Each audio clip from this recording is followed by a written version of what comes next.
আমি আজকে আগে এসেছি কেন জানেন? একটু আমি রোজদিন খালি আমার বক্তৃতা হবে এটা হবে না, বলে আমি নেতাদের বক্তৃতা আমি একটু শুনবো, সেজন্যই আমি তাড়াতাড়ি আগে এসেছি।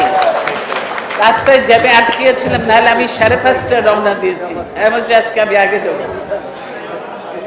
তারপরে আমি বলতে চাই, আজকে মুক্তিযোদ্ধা ভাইয়েরা আছেন, আপনারা তো যুদ্ধ করেছেন, দেশ স্বাধীন করেছেন, দেশের কি এই অবস্থা দেখার জন্য? মোটেই নয়।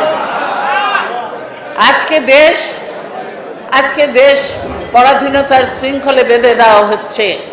এই জন্য কি আমরা যুদ্ধ করেছি পাকিস্তান থেকে স্বাধীন হয়ে আরেক জায়গায় কারো শৃঙ্খলে আবদ্ধ হতে? মোটেই নয়।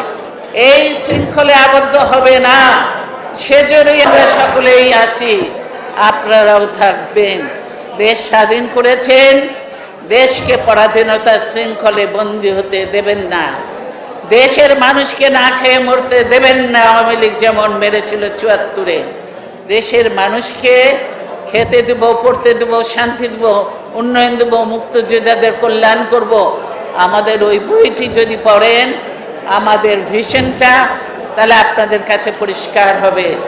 আওয়ামী লীগ বলে এই ভিশন নাকি তাদের থেকে নিয়েছি, তাদের এরকম ভিশন নেই, তাদের চিন্তাধারা নেই, তাদের আছে চুরির চিন্তা, কিন্তু আমাদের ওখানে চুরির কোনো কথা নেই।